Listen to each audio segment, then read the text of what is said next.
अलबेले किस्सों की दास्तां के सिलसिले शुरू हुए, बनके कहानियां कहानियां।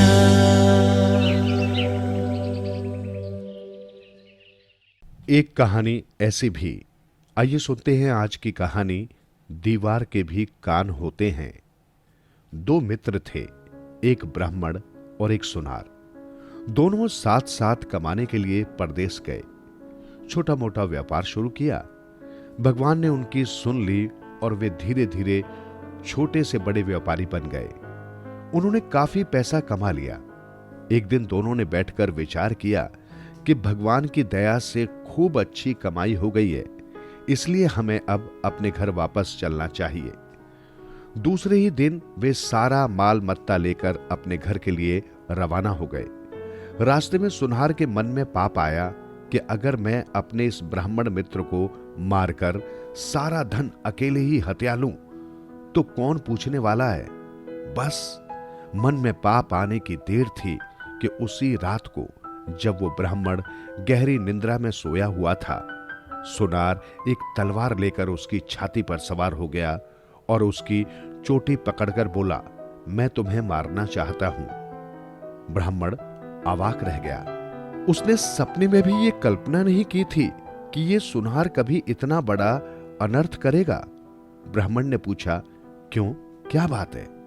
सुनार ने कहा, बात सीधी सी है, ये सारा धन मैं अकेला स्वयं अपने लिए चाहता हूं। ब्राह्मण ने कहा, इसके लिए हत्या करने की क्या आवश्यकता है? धन तुम यूं ही ले लो। सुनार ने कहा, मैं सुनार हूं, इतना भोला नहीं हूं। ऐसे भोले तो ब्राह्मण होते हैं। मैं तुम्हें जिंदा छोड़ दूं और तुम गांव में जाकर सारी बात कह दो तो तुम्हारा क्या विश्वास? तुम्हें मारने के अलावा मेरे निश्चिंत होने का और कोई मार्ग नहीं है। ब्राह्मण ने कहा, अच्छी बात है, तुम जैसा चाहो वैसा ही करो, लेकिन मैं तुम्हें पत्र लिख देता हूं, वो मेरे घर वालों को दे देना। पत्र में मैं अपनी हत्या संबंधी कुछ भी समाचार नहीं लिखूंगा, केवल 4 अक्षर लिख दूंगा जिनका कुछ भी अर्थ नहीं होता। मैं केवल इतना ही चाहता हूं कि कम से कम मेरे अक्षर तो घर वाले देख लें। सुनार ने कहा, ठीक है। ब्राह्मण ने कागज का टुकड़ा लेकर उस पर 4 अक्षर लिख दिए, आ प्र शी ख। सुनार को विश्वास हो गया कि ये निरर्थक अक्षर हैं, इसलिए ब्राह्मण का मन रखने के लिए उसने वो कागज का टुकड़ा अपने पास रख लिया और सोचा कि इसे ब्राह्मण के घर वालों को दे भी दूं तो मेरा क्या बिगड़ने वाला है। ऐसा सोचकर ब्राह्मण की तो उसने हत्या कर दी और सारा धन अपने कब्जे में कर लिया।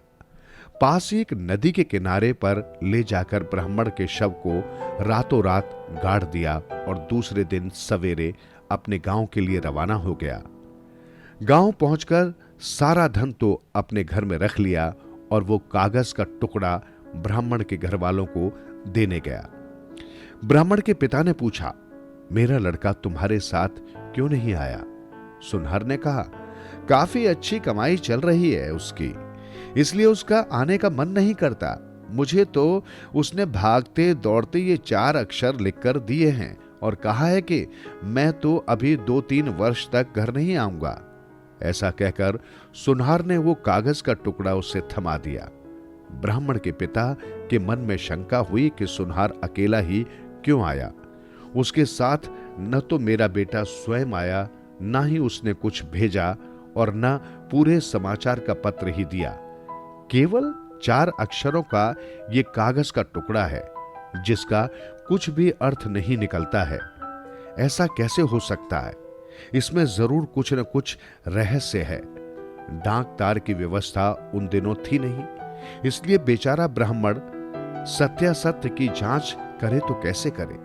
जब वो किसी भी तरह उन 4 अक्षरों का अर्थ नहीं समझ सका और उसकी शंका भी दवाई नहीं दबी, तो आखिर राजा भोज के दरबार में गया और वो कागज का टुकड़ा राजा के हाथ में देते हुए बोला, मैं इन अक्षरों का अर्थ जानना चाहता हूं। राजा भोज कागज के टुकड़े पर लिखे उन 4 अक्षरों को देखकर बड़े आश्चर्य में पड़ गया। उसने ब्राह्मण से अपनी सारी बात का खुलासा करने को कहा। ब्राह्मण ने अपने बेटे और सुनार के साथ साथ कमाने के लिए परदेश जाने, अकेले सुनार के वापस लौटने, सुनार को अपने बेटे के लिए लिखे उस कागज के टुकड़े को देने और अपनी शंका होने की सारी बात राजा को बताई। राजा ने पंडितों की एक सभा बुलाई और सारी घटना सुनाते हुए उनसे इन 4 अक्षरों का अर्थ पूछा। कोई भी पंडित अर्थ नहीं बता सका।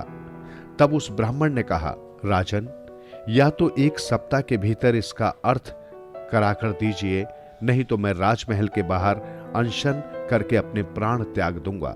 राजा ने सारे पंडितों को धमकाते हुए कहा, आप लोग इतने बड़े बड़े दिग्गज विद्वान यहां बैठे हैं, 4 अक्षरों का अर्थ नहीं कर सकते। ये कैसी विद्वता हुई? मैं आप लोगों को 7 दिन की मोहलत देता हूं, या तो इस बीच इसका अर्थ मुझे बता दो, नहीं तो तुम सारे पंडितों को घाड़ी में पिलवा दूंगा।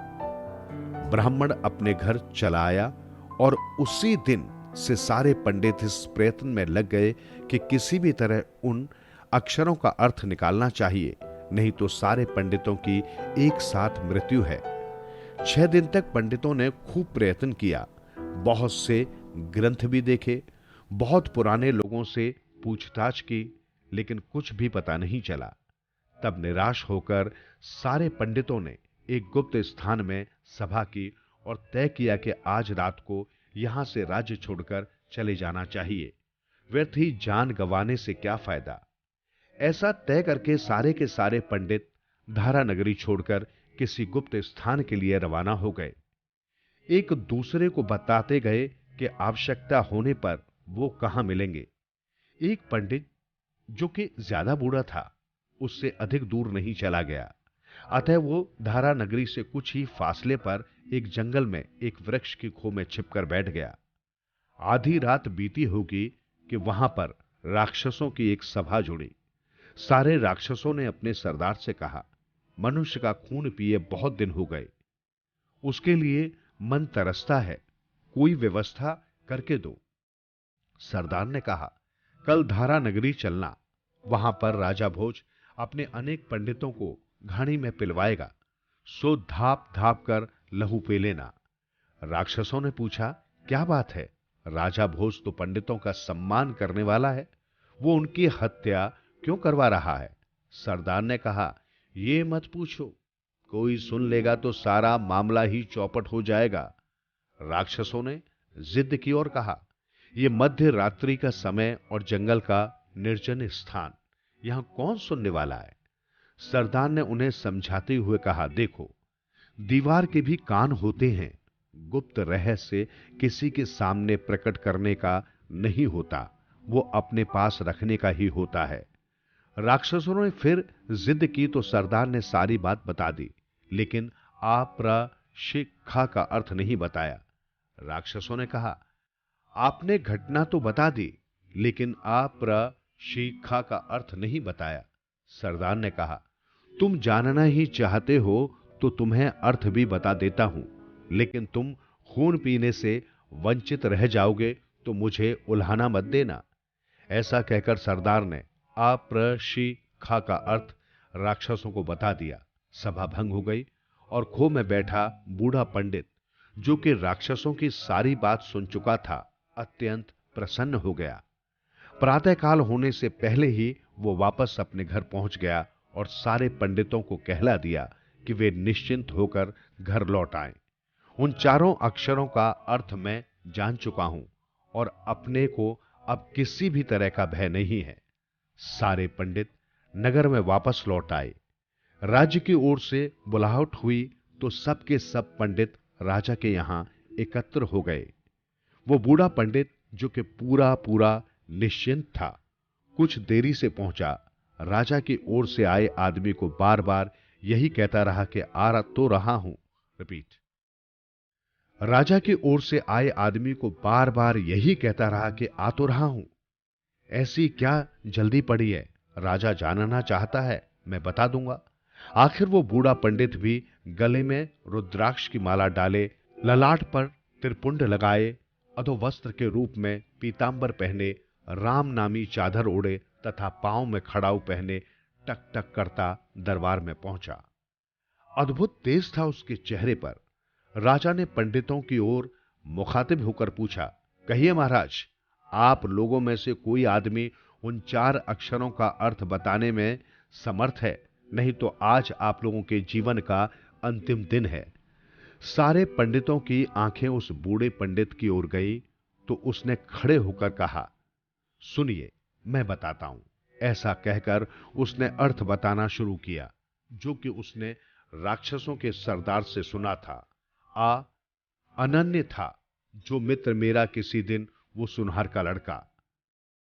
प्रागड़ निद्रा में जब मैं सोया हुआ था गहन वन में, शिखा मेरी पकड़कर वक्ष स्थल पर मेरे सवार हो गया। वो खड़क से शिरच्छेद किया मेरा। जो ब्राह्मण अर्थ जानना चाहता था उस अर्थ से तो संतोष हो गया, किंतु वो अपने बेटे की मृत्यु का समाचार जानकर अत्यंत व्यथित हुआ। दरबार में सुनहर के लड़के को बुलाया गया। उसने एक बार तो इनकार किया, लेकिन फिर राजा के धमकाने पर सारी बात स्वीकार कर ली।